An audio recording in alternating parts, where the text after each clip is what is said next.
Nah,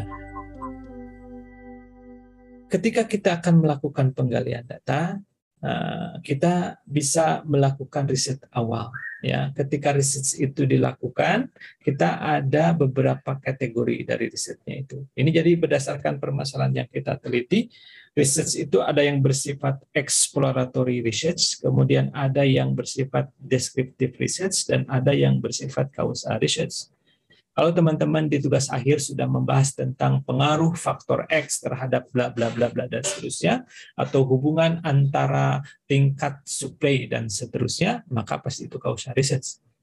Tapi kalau teman-teman hanya menggali data untuk apa? Untuk hanya menggambarkan keadaan yang kita teliti, berarti itu adalah descriptive research. Ya, kita lihat. Jadi kalau exploratory research itu ini biasanya lebih kepada research awal bagi dia ya, untuk mengklarifikasi atau mendefinisikan problem yang dihadapi. Jadi kalau teman-teman mau mengadakan penelitian dan sudah punya bayangan akan meneliti suatu hal tetapi belum yakin dengan topik yang kita dapatkan ini, misalnya ingin meneliti tentang hubungan antara intensitas belajar dengan nilai ujian gitu ya. Nah, kalau kita belum yakin dengan katakanlah yang ingin kita teliti ini adalah satu unpad. Nah, karena kalau belum merasakan belum cukup referensi ataupun pegangan kita, bisa jadi atau boleh saya teman-teman misalnya melakukan eksploratory dulu. Jadi melakukan survei awal lah ya untuk kepada terbatas atau kepada jumlah mahasiswa yang secara pengambilan ukuran sampelnya tidak terlalu ketat. Misalnya boleh bertanya kepada 10 orang, kepada 15 orang, hanya dijadikan sebagai informasi awal saja. Nah, kalau yang deskriptif itu tadi ya, jadi yang ini didesain untuk hanya menggambarkan saja karakteristik yang kita teliti dari sebuah populasi atau fenomena itu seperti apa. Kalau riset yang bersifat kausal ya ataupun hubungan sebab akibat ini akan mengidentifikasi ya apa yang terjadi ataupun apa yang dibentuk hubungan antara satu variabel dengan variabel lainnya. Ini Pak, boleh saya tanya, Pak? boleh, silakan. Kan tadi Pak sebelum kita menentukan sampel berarti kita harus riset dulu. Salah satunya, tapi tidak melulu harus riset awal maksudnya ya. Iya Pak. Oke, terus? Itu dia punya metode sendiri Pak, metode riset sampel ada sendirinya metodenya Pak. Biasanya gini, kalau karena ini hanya satu waktunya biasanya singkat dan kita hanya untuk mendapatkan insight awal yang tidak terlalu dalam, biasanya untuk pengambilannya mempergunakan pengambilan sampelnya tidak dengan sampel atau probability sampling ya, tetapi hanya sampel yang non probability yang tidak terlalu ketat aturannya. Siap, terima kasih Pak. Ya, oke. Masih ada yang lain? Oke, kalau tidak ada, nah jadi kalau kita lihat alirannya, jadi kita akan penggalian problem kita ya. Kemudian setelah itu kita akan memilih cara untuk mengeksplorasinya. Bisa dengan cara secondary historical data analysis, kemudian dengan cara pilot survey atau pilot study, kemudian juga bisa dengan experience study ataupun dengan case study.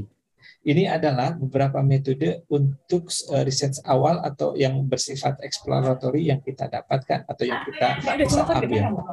Nah, setelah kita peroleh informasi awal daripada exploratory research ini, baru kita bisa memantapkan problem definition kita atau pendefinisian permasalahan kita.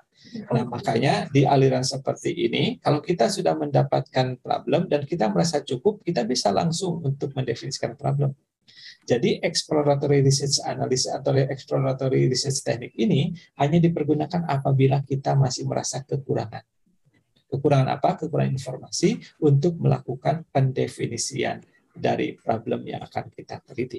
Tapi kalau teman-teman sudah merasa yakin dengan persiapan atau dengan materi atau bahan yang kita miliki, ya teman-teman bisa melakukan langsung problem definition.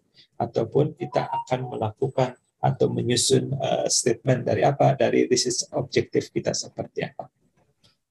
Kalau sudah kita definisikan problemnya, maka di research atau dalam pengumpulan data ini, tahap selanjutnya adalah kita bisa memilih ya, bentuk atau metode riset standar ataupun dasar yang bisa kita ambil.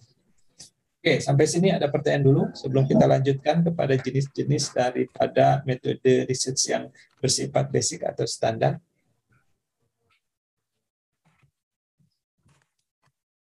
Baik, kalau tidak kita lanjutkan dulu ya.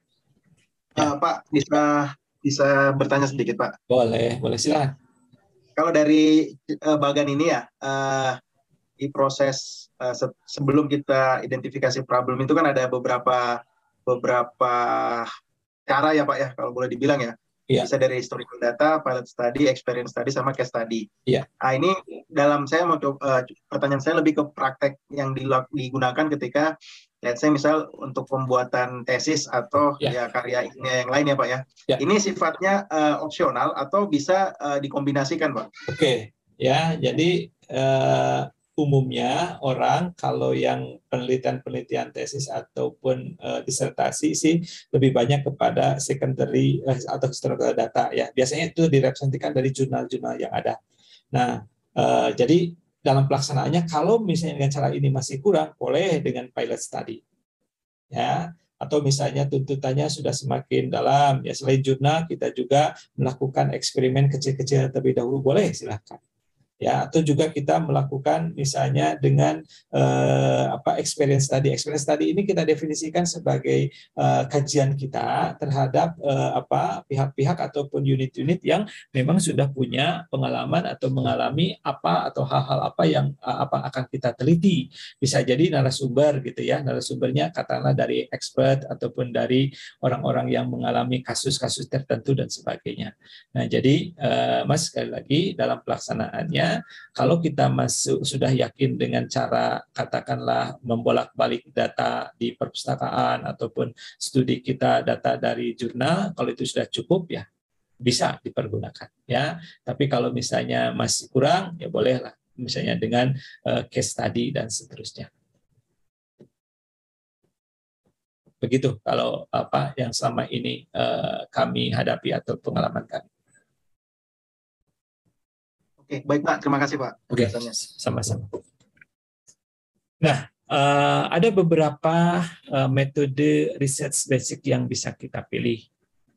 Ada survei, ada eksperimen, ada secondary data study, ada observasi. Ya, ini cara pengumpulan datanya. Survei, ciri utamanya adalah kita memiliki daftar pertanyaan. Ya, baik ditulis secara sistematis ataupun tidak. Makanya kalau daftar pertanyaannya sudah didesain secara sistematis, kemudian dalam instrumen tertentu, maka kita akan mempergunakan kuesioner untuk kepentingan itu. Tapi kalau pertanyaan itu kita pegang, ya kemudian kita lakukan penggalian kepada unit ataupun responden kita dengan cara interview, itu pun boleh dilakukan. Nah, hanya dengan cara interview ini, kalau ada daftar pertanyaan, gitu ya. Kemudian si respondennya memberikan jawaban, yang harus kita ingat atau harus kita benar-benar jaga adalah interview ini harus bisa kita kendalikan. Ya, satu, untuk memastikan apakah list semua pertanyaan yang kita miliki itu sudah terjawab atau tidak. Yang kedua juga harus bisa mengendalikan kadang-kadang apa yang diungkapkan oleh si responden kita itu mungkin saja informasi-informasi yang di luar konteks yang kita perlukan. Jangan sampai juga kita karena tertarik dengan informasi-informasi tambahan yang diberikan oleh si responden kita, maka kita ikut terbawa arus dan akhirnya kita tidak fokus dengan apa yang kita gali. Kemudian timbullah keraguan-raguan dalam diri kita sehingga kita ingin merubah lagi kerangka penelitian kita. Itu kurang baik. Nah, dalam survei ini yang biasanya paling umum dilakukan itu dengan mempergunakan kuesioner. Ya, kuesioner berarti ada daftar pertanyaannya sudah jelas, kemudian itu pertanyaan-pertanyaan itulah yang harus direspon oleh si responden. Nah, pengisiannya bisa kita bantu dengan atau oleh si pewawancara mengisinya atau self administrated, artinya bisa dilakukan sendiri oleh si responden itu sendiri. Nah, yang paling umum biasanya adalah si responden akan mengisi sendiri, tapi dengan catatan bahwa instrumen itu sudah kita desain dan sedemikian rupa sehingga tidak terjadi atau tidak banyak hal yang menimbulkan pertanyaan tambahan ataupun pemahaman dari si responden ketika mengisi itu. Nah, jadi kalau bahasanya sederhana, kemudian tidak ada perdebatan dari kata-kata yang dipergunakan, ini kuesioner ini akan efektif ya, akan efisien. Tapi kalau misalnya banyak ataupun ada istilah-istilah yang memerlukan klarifikasi atau mungkin saja si responden itu perlu penjelasan lanjut dari si pewawancara atau si pengumpul data, maka siap-siap bahwa kita harus memberikan penjelasan untuk itu. Nah, dalam konteks kuesioner, teman-teman, sekarang kuesioner itu macam-macam ya, dari mulai yang sifatnya awalnya adalah kuesioner dalam bentuk cetak ya atau di print out, tapi sekarang trennya sudah kuesioner itu sudah dalam bentuk kuesioner online yang bisa diisi lewat internet ataupun lewat Google Form, katakanlah seperti itu. Nah, kalaupun di lapangan ada interviewer ataupun ada pewawancara mengumpulkan data di lapangan, sekarang teknisnya pun sudah semakin modern. Tidak lagi bawa kertas yang akan kita serahkan kepada si yang diwawancara, tetapi wawancara itu sudah langsung ada aplikasinya atau di gadget gitu ya. Jadi si pewawancara katakanlah membaca pertanyaan yang ada di gadget, atau bisa jadi juga gadgetnya kita serahkan kepada si responden ya, kemudian responden akan mengisi sendiri di tablet itu. Nah, cara ini pun sudah sangat jauh lebih efisien gitu ya. Jadi kalau menggunakan aplikasi kan kita sudah bisa menjaga ataupun bisa mengontrol masalah kualitas isian di kuesioner tadi. Kalau di isian print out bisa jadi ada nomor yang terlewat gitu ya, meskipun sudah disebutkan bahwa tidak boleh ada yang kosong, tapi tetap ada kenyataannya selalu ada item-item yang tidak atau luput dari si responden yang sehingga tidak ada jawabannya. Tapi kalau dengan aplikasi ataupun secara online itu juga bisa dibuat sistem sehingga ada filter ataupun ada kontrol, sehingga kalau dia belum mengisi atau belum ada jawabannya di item tertentu misalnya, dia belum bisa lanjut kepada item pertanyaan berikutnya. Oke. Sekarang eksperimen. Ya, kalau eksperimen itu bisa di laboratorium atau bisa di lapangan. Jadi kalau orang-orang misalnya ahli kimia, biologi lah gitu ya, dia bisa bekerja di laboratorium sendiri. Tapi ada juga yang eksperimen di lapangan. Orang-orang sosial itu kan bisa di lapangan misalnya. Hanya ada sosial eksperimen. Bagaimana misalnya orang di jalanan bisa merespon suatu kejadian tertentu dan kita bisa mengumpulkan dari respon ataupun dari jawaban yang diberikannya. Secondary data analysis atau secondary data study ini terkait dengan seperti tadi dijelaskan di klasifikasi data, ini terkait dengan data yang sudah dikumpulkan lebih dahulu ataupun sebelumnya dalam penelitian ataupun dalam riset yang dilaksanakan oleh lembaga atau pihak-pihak lainnya. Nah, sekarang pertanyaan saya, ada yang keempat ini observation atau observasi. Kalau teman-teman bandingkan dengan eksperimen. Saya mohon untuk jawaban di mana di room chat, saya ingin tahu. Apa beda prinsip antara eksperimen dan observasi? Saya beri waktu untuk 10 detik. Mengisi, merespon dengan cepat. Apa bedanya eksperimen dan observasi?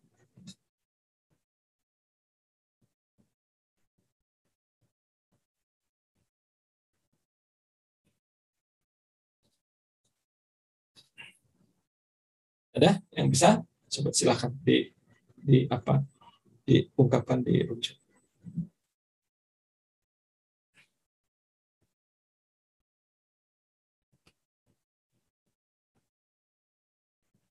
Silakan, Mas Hayan, Mas Hasbi atau Mas Awi, Ban ada atau Mbak Sarah, silakan. Kalau ada jawaban.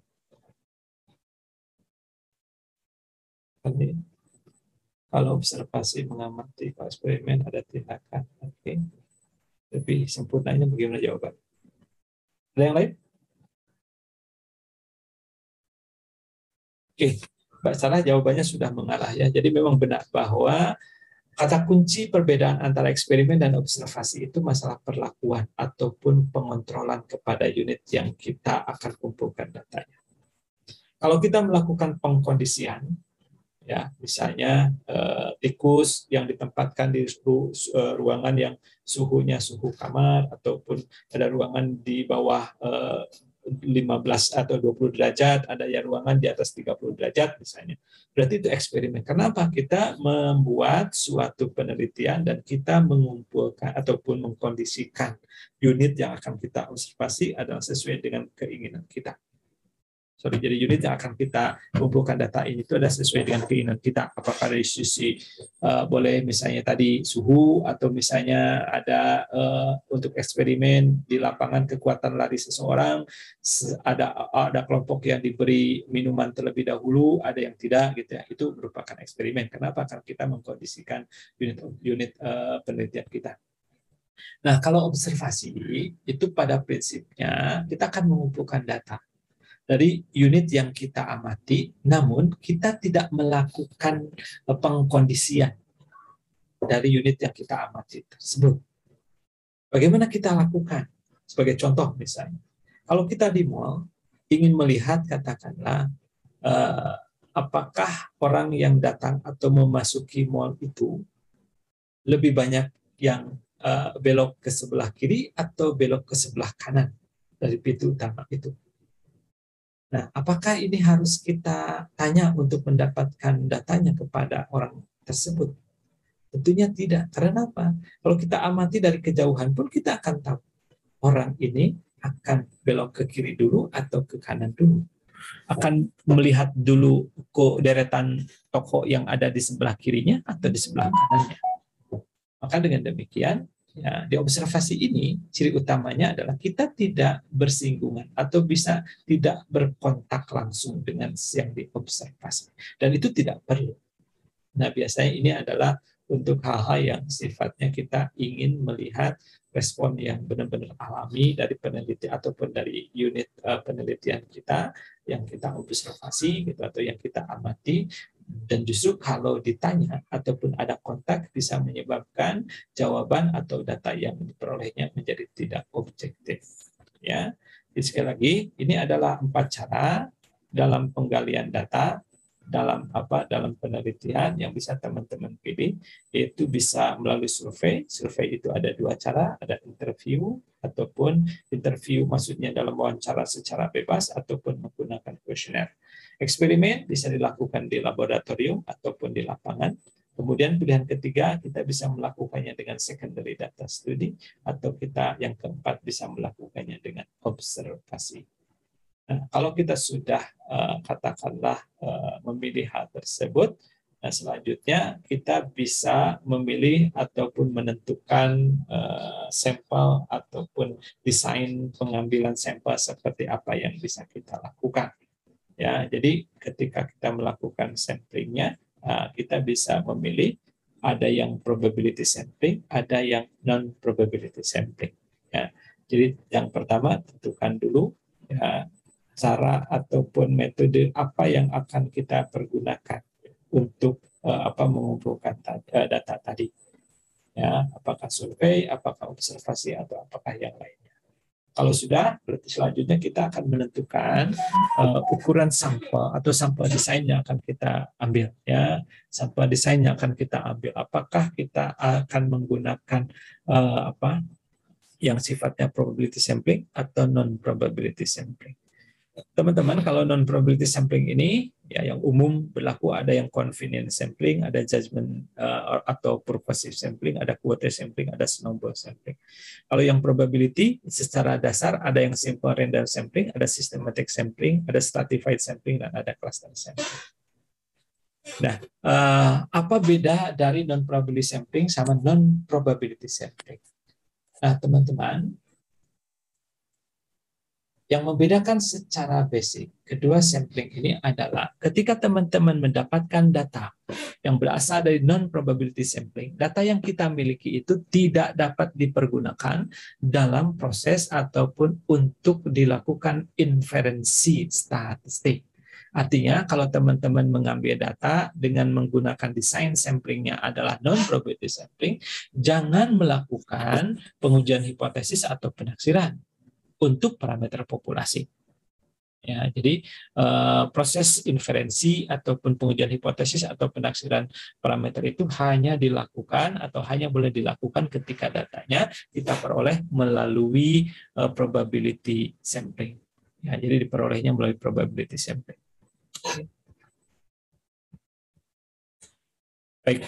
Nah, kita lihat ini non probability sampling. Ya, confidence itu berarti ini teknik yang kita pilih dan sampelnya itu hanya didasarkan kepada unit-unit atau elemen-elemen populasi yang paling mudah kita jangkau atau mudah kita peroleh. Kalau judgmental atau purposive sampling ini didasarkan kepada apa? Kepada pengambilan sampel itu dan kepada pertimbangan keilmuan para ahli atau peneliti. Jadi kalau ada misalnya tentang survei tentang makanan, maka yang ditanya adalah opini dari koki misalnya, atau dari ahli masak dan sebagainya. Kemudian ditanya misalnya bagaimana atau berapa banyak kira-kira yang harus ditanya pelanggannya, dia yang menentukan. Kemudian kuota sampling berarti ini didasarkan kepada kuota dengan pertimbangan karakteristik tertentu. Misalnya jenis kelamin nih, si peneliti udah mengatakan ya udah laki-lakinya 2 kali lebih banyak daripada perempuan. Atas dasar pertimbangan misalnya dia melihat bahwa jumlah ataupun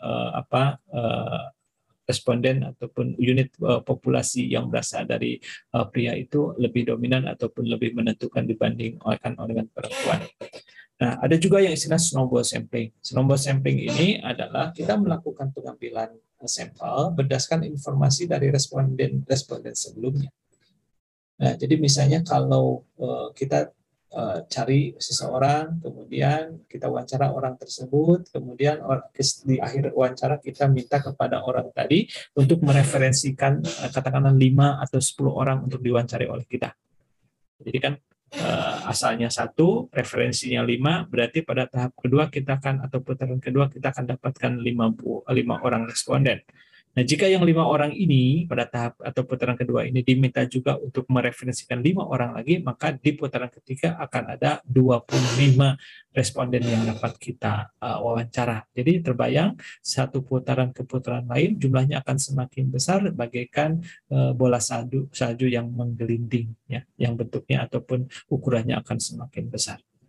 Nah, teman-teman, snowball sampling ini biasanya karena kita mempertimbangkan ataupun mendasarkan pemilihan responden kepada informasi dari responden sebelumnya, maka biasanya ini diambil atau dipergunakan ketika kita melakukan penelitian di kelompok-kelompok yang bersifat eksklusif ataupun tertutup. Ya, jadi hanya anggotanya saja yang tahu, gitu ya, anggota-anggota yang tahu sehingga mereka atau di antara mereka tahu komunitasnya siapa saja. Nah, jadi tidak terekspos keluar, maka kita akan gunakan snowball sampling. Banyak kan kelompok-kelompok ataupun perkumpulan yang bersifat eksklusif, gitu ya, ataupun belum tentu semua orang bisa masuk ke dalam kumpulan tadi. Katakanlah kumpulan jet set gitu ya, yang biasa pesta malam hari dan sebagainya dan seterusnya. Nah, ingat, jadi teman-teman ketika teman-teman mengambil sampel ataupun unit observasi ataupun unit penelitiannya berdasarkan sampling ini, ya teman-teman sederhana saja kalau di sini cukup menggambarkan atau menjelaskan dari apa yang diperoleh datanya. Jadi tidak perlu melakukan pengujian hipotesis atau penarikan kesimpulan. Karena apa? Karena datanya kita peroleh dari non-probability sampling. Ya.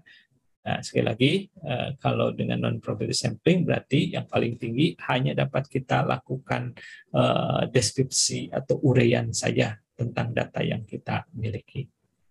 Nah, kemudian baru sekarang yang menarik itu kalau teman-teman melakukan penelitian dengan menggunakan atau mengambil sampelnya dengan cara probability sampling, ya. Jadi desain sampel atau sampel desain yang kita pergunakan mempergunakan probability sampling. Probability sampling itu ada 4, ya. Ada simple random sampling, ada systematic sampling, ada stratified sampling, dan ada cluster sampling.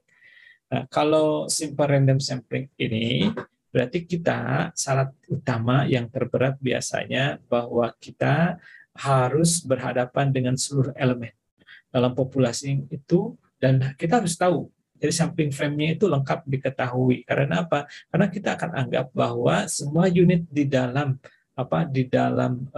kumpulan atau populasi tersebut akan memiliki peluang untuk terpilih. Jadi dengan demikian setiap elemen kita akan pilih secara acak dan independen dari sampling frame yang dimiliki. Jadi kalau kita meneliti mahasiswa yang jumlahnya katakanlah 20.000 orang, maka kalau teman-teman ingin mempergunakan dengan teknik simple random sampling, berarti daftar dari 20.000 orang itu harus ada. Kenapa? Prinsipnya bahwa semua unit atau elemen yang ada di populasi tersebut harus diketahui karena dia memiliki peluang untuk yang sama untuk terpilih. Nah, jadi sampling frame ini ada daftar seluruh elemen populasi. Ya.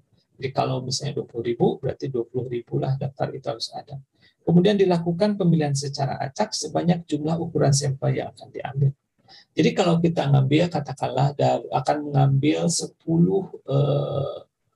sampel atau ukuran sampelnya adalah 10 unit atau elemen, maka kita akan mengambil atau akan melakukan pemilihan secara acak sebanyak 10 kali. Jadi setiap elemen terpilih didasarkan kepada keacakannya sendiri-sendiri. Nah, kita bisa mempergunakan ada tabel angka random.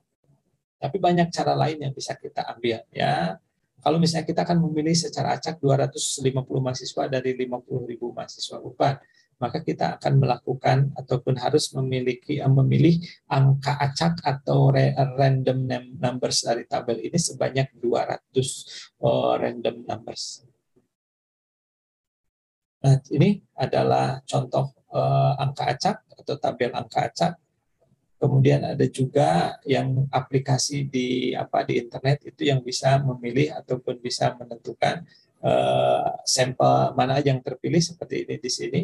Kalau kita katakanlah nih kita akan ngambil 4 sampel dari 13 nih ya. Jadi sampai ada 13. Berarti anggaplah anggota populasi ada 13. Maka kalau kita akan mengambil ini allow duplicate itu berarti bisa dipilih 2 kali ya. Jadi angka yang sama bisa muncul 2 kali. Tapi jadi kalau pilihannya no berarti kita tidak akan mempergunakan sampling replacement ya, artinya tanpa pengembalian lah ya kalau no di sini. Kemudian jadi kalau kita peroleh 4 ini adalah nomor unit 4, 5, 11, 10. Jadi yang terpilih sebagai sampel adalah ini. Ini ada aplikasi-aplikasi yang biasanya ada tersedia secara gratis di internet. Bisa juga dengan menggunakan ini di Minitab kalau tidak salah ya. Nanti bisa teman-teman juga pilih. Ini juga bisa ada di internet. Selain di Minitab ada juga di internet. Ini ada linknya, bisa lah. Bisa dicari atau nanti bisa dicoba. Bisa juga menggunakan dadu. Ya, bisa juga menggunakan ini kayak arisan. Cuman bayangkan sekarang kalau teman-teman punya tadi unit dalam populasinya 20.000. Kita akan ambil 250, berarti kalau mau pakai cara arisan begini, teman-teman harus buat gulungan angka sebanyak 20.000. Ya tidak efisien lah, ya seperti itu. Juga bisa pakai kartu atau bisa seperti kayak undian lah di mana di kotak ataupun di box yang disediakan di supermarket atau di toko-toko tertentu, dan kita bisa memasukkan tulisan-tulisan yang ada di sini. Dan ingat kita harus ngambilnya secara acak. Kalau ngambil secara acak berarti sini bisa jadi mata tertutup atau tidak melihat dan sebagainya. Kayak arisan pun sama ya. Nanti mana yang keluar itu yang kita pilih. Kira-kira seperti itu. Nah, bisa juga teman-teman mempergunakan kalkulator. Ada random numbers di kalkulator itu. Jadi bisa muncul nanti ya angka-angka berapa saja yang bisa ataupun yang menjadi angka terpilih. Atau juga di Excel juga bisa. Ya, ada random digit lah, ada random numbers juga di Excel. Teman-teman bisa memilih misalnya kalau sekian dari 10.000 akan diambil 100, nanti perhatikan aja angka-angka yang angka random yang muncul seperti apa. Nah, di Excel itu ada 2 ya, ada kalau random RAND biasa berarti dia akan menghasilkan digit yang acak ya, tetapi itu dari biasanya range-nya dari 0 sampai 1. Tapi kalau teman-teman ingin mendapatkan angka yang lebih pasti ataupun lebih eksak lagi, biasanya pakai range between, artinya kita akan mencari angka acak di antara katakanlah 1 sampai 100. Nah, jadi akan memunculkan atau memilih salah satu angka yang ada di antara 0 dan 100 tadi. Nah, ini cara penggunaan angka random. Nah, sepanjang teman-teman melakukannya secara acak, maka itu dapat dipastikan keacakan yang terpilih. Jadi kalau misalnya begini nih, kita akan anggaplah kita punya 100 unit di dalam populasi kita. Kita akan memilih secara acak, ya 10 diantaranya. Misalnya pakai metode arisan, ya, atau metode yang diantara yang tadi saya jelaskan tadi, ya. Misalnya yang terpilih yang pertama adalah 54, kemudian 38. 14. Kemudian kita lakukan pengacakan keempat, misalnya akan terpilih angka ataupun unit yang mempunyai nomor identifikasinya 22. Seterusnya sampai yang terakhir nanti yang ke-10. Nah, inilah yang terpilih. Nah, ini adalah pengacakan dan kita mengambil angka acaknya sebanyak 10 kali. Karena apa? Kita menggunakan teknik simple random sampling. Yang kedua, ada yang disebut dengan sistematik. Ya, informasi mengenai seluruh elemen itu dapat diketahui atau tidak. Artinya detailnya tidak, tetapi kalau jumlahnya tetap harus diketahui, ya. Jadi biar apa? Biar ada acuan ataupun batasan kita dalam memilih angka atau memilih pengacakannya. Nah, bedanya dengan simple random sampling, kalau systematic sampling, teman-teman hanya memilih satu angka acak pada tahap pertama saja. Jadi pada tahap pertama teman-teman akan memilih angka acak. Nah, kemudian nanti setelah itu teman-teman akan melakukan secara sistematis ataupun dengan interval yang ditentukan untuk pemilihan elemen-elemen berikutnya. Nah, kemudian jadi kita akan katakanlah nanti akan pembagian dulu, berarti ya, misalnya kalau untuk meneliti harapan pengunjung mau jatuh tentang fasilitas yang harus disediakan. Kalau kita mendasarkan kepada pengunjung, berarti kita akan memilih ataupun mengambil sampel dari pengunjung yang datang. Karena katakanlah pelanggan ataupun pengunjung yang datang juga tidak bisa kita kontrol atau tidak bisa kita kontak dengan mudah, kita akan melihat dari interval kedatangannya. Misalnya ya, contoh kedatangan seperti ini. Jadi kalau misalnya kita akan ada dalam sehari itu katakanlah ada 100 pengunjung, kemudian kita dari 100 itu akan memilih 10 unit yang akan dijadikan sebagai sampel, maka caranya begini. Ya, 100 itu kita bagi menjadi 10 kelompok. Berarti kelompoknya yang pertama nomor pengunjung pertama dengan sampai pengunjung ke-10. Kelompok kedua pengunjung ke-11 sampai ke-20 dan seterusnya. Nah, jadi pengacakan ini akan dilakukan pertama kali di kelompok pertama saja. Jadi taruhlah kita akan mendapatkan nomor 6 ini yang terpilih. Maka inilah yang akan terpilih pertama kali. Bagaimana selanjutnya? Karena dari 100 ini kita jadikan 10 kelompok, maka intervalnya berarti 100 dibagi 10, berarti 10. Maka untuk di kelompok pengunjung kedua, yaitu dari nomor 11 sampai 20, yang terpilih selanjutnya adalah 6 ditambah 10, jadi 16. Dan seterusnya. Jadi pengacakannya hanya terjadi ketika kita memilih nomor 6 saja. Dengan kata lain, kalau di awal ini yang terpilih adalah nomor 3, maka karena intervalnya 10 berarti selanjutnya 13. Kemudian pengunjung ke-23, pengunjung ke-33, dan seterusnya.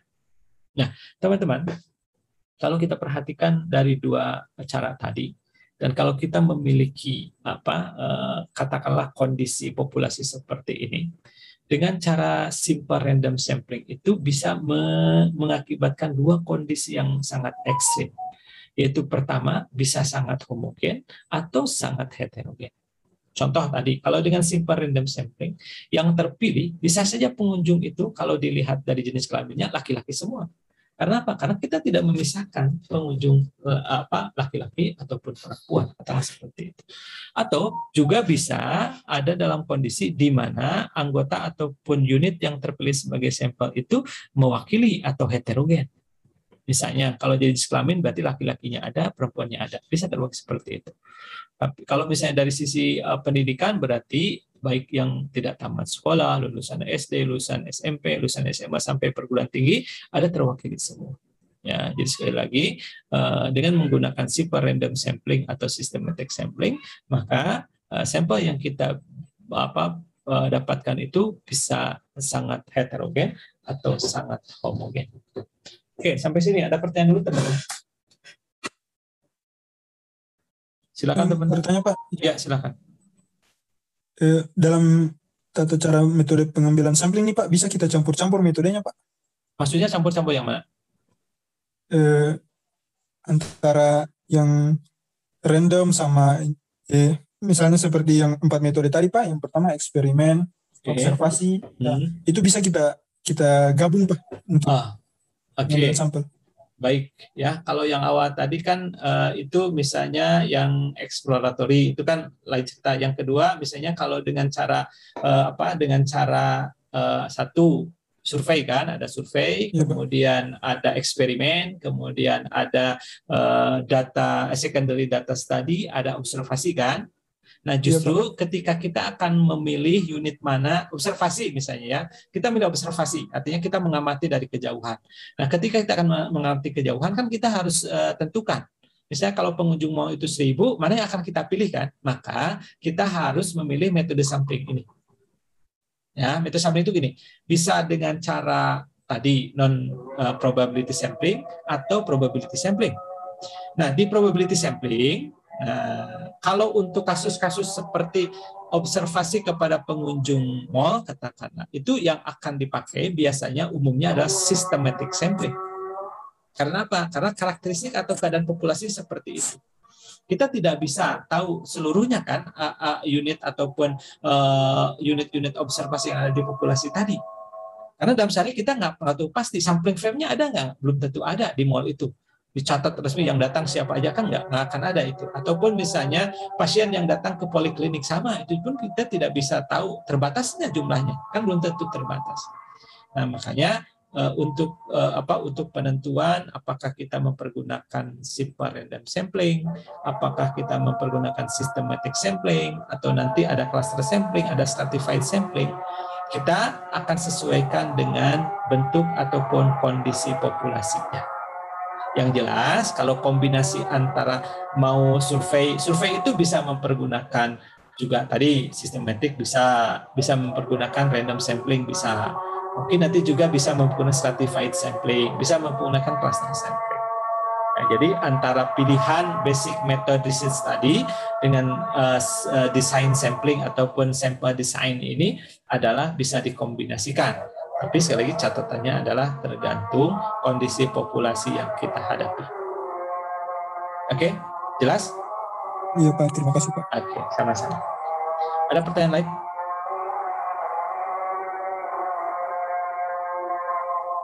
Baik, kalau tidak kita lanjutkan ya. Karena masih lumayan banyak bahannya. Nah, jadi sekali lagi yang harus kita waspadai adalah sampel yang diperoleh dengan pengambilan secara sampel acak sederhana atau sistematis atau dengan istilah tadi simple random sampling atau systematic sampling, maka hasilnya bisa memungkinkan sangat homogen atau sangat heterogen. Ya, baik. Next. Nah, ini ada stratified sampling. Nah, jadi stratified sampling ini kalau bedanya dengan simple random sampling dan systematic sampling tadi, kalau simple random sampling kita akan berhadapan dengan populasi secara keseluruhan. Artinya kalau ada 1000 berarti kita berhadapan dengan 1000 unit atau elemen yang ada di populasi tadi. Nah, stratified bedanya adalah kita akan membentuk ataupun akan melakukan pengambilan sampel itu dengan cara bertahap.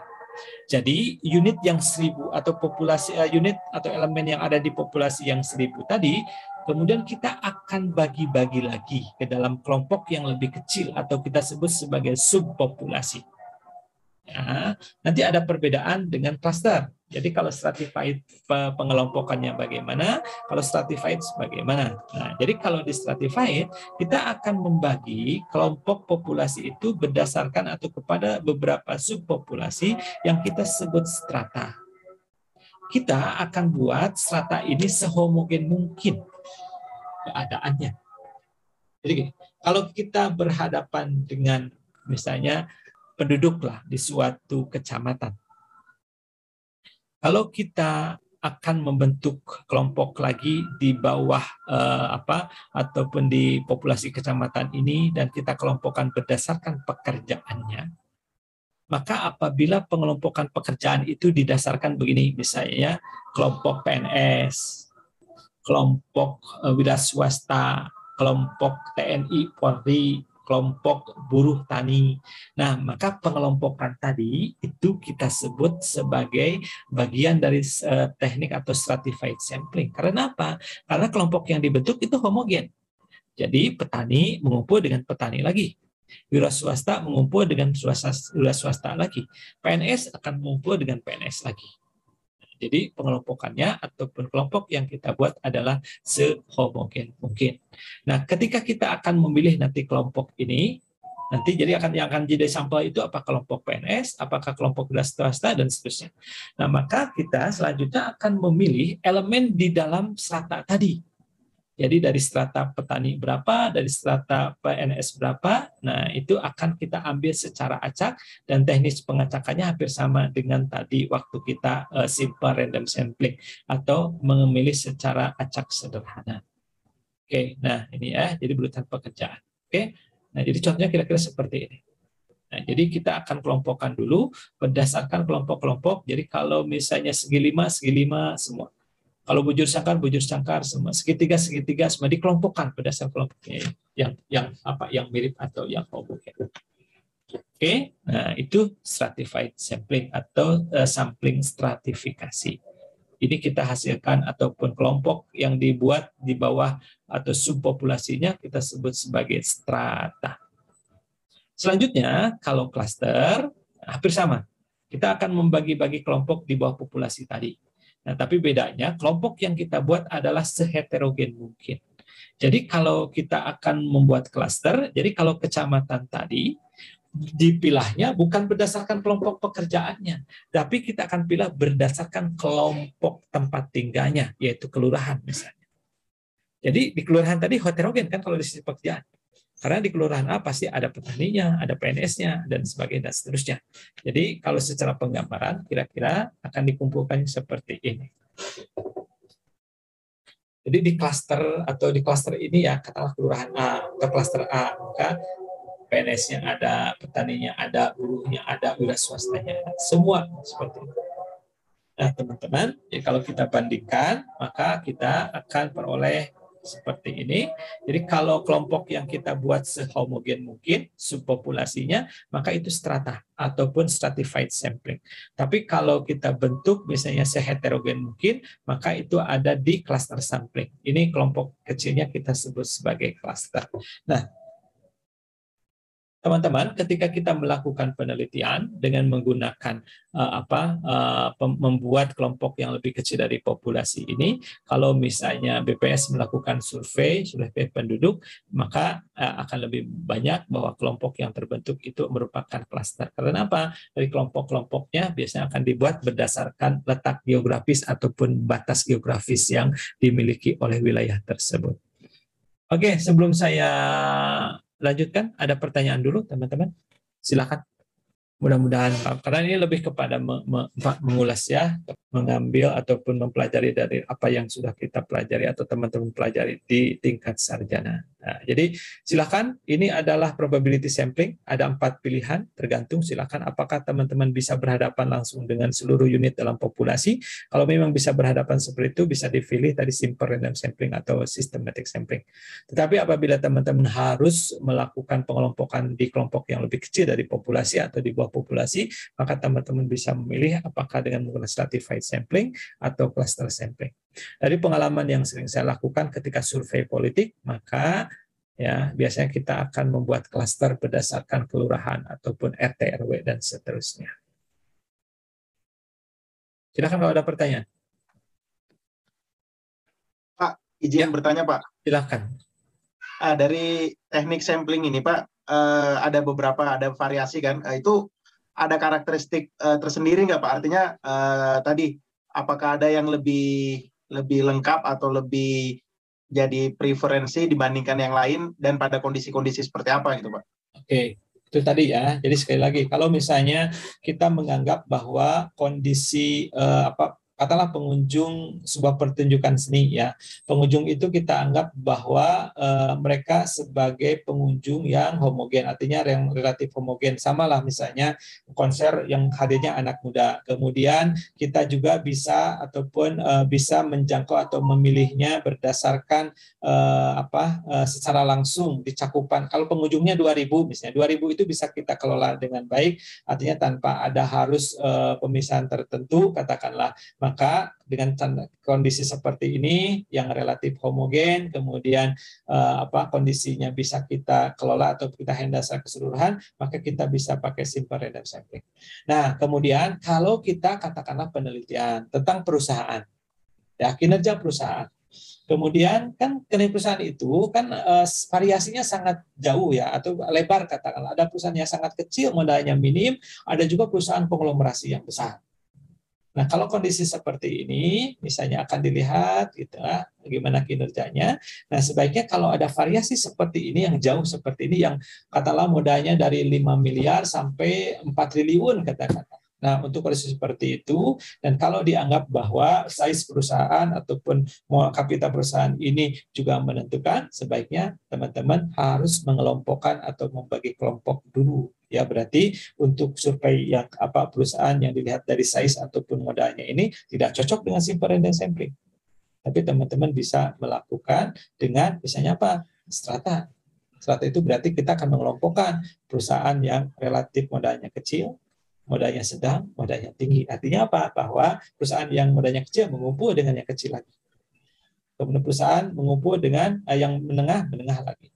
Nah, tetapi kalau teman-teman berhadapan dengan satu wilayah tertentu, misalnya ya, ada perusahaan yang bercampur, ada perusahaan besar, perusahaan kecil gitu ya, di suatu wilayah, di suatu kabupaten ini lengkap, ada yang kecil yang besar juga, di kabupaten lain ada yang besar yang kecil juga, berarti teman-teman bisa menggunakan klaster. Karena di kabupaten A ada yang kecilnya, ada yang sedangnya, ada yang tingginya. Kemudian di kabupaten lainnya juga ada yang perusahaan kecil, size-nya kecil, ada size-nya sedang, ada yang mungkin size-nya besar. Begitu, Mas. Ya, jadi silakan Pak. Ya silakan Pak, udah. Jadi kalau dalam konteks pembuatan karya tulis gitu, karya ilmiah atau mungkin nanti tesis gitu ya Pak ya, sebelum kita menentukan teknik sampling mana yang kita jadikan sebagai alat bantu dalam penyusunannya, itu prekondisi-prekondisi tadi itu harus disampaikan juga ya Pak ya dalam tesis kita atau dalam karya ilmiah kita, sehingga nanti bisa mendukung antara prekondisi dengan teknik sampling yang kita pakai, begitu ya Pak? Betul ya. Jadi kita memang harus menambah referensi, misalnya apakah ada penelitian yang sebelumnya yang menunjukkan bahwa ternyata perilaku atau pola kinerja itu di kelompok perusahaan yang modalnya kecil berbeda dengan yang besar gitu ya. Nah, itu harus kita perhatikan. Berarti kita harus mempertimbangkan, memisahkan antara misalnya yang besar dan yang kecil. Kalau misalnya ada yang tadi katakanlah prekondisi tentang pola konsumsi, misalnya perempuan dan laki-laki ternyata beda. Nah, berarti kita harus memisahkan ataupun mengelompokkan, ada kelompok perempuan atau laki-laki. Salah satu tujuannya buat apa? Biar nanti ada terwakili gitu ya. Yang perempuannya juga ada, di samping yang laki-lakinya ada. Karena kalau kita buka secara sampel random sampling tadi, ya pada akhirnya misalnya kita pilih itu perempuan semua gitu.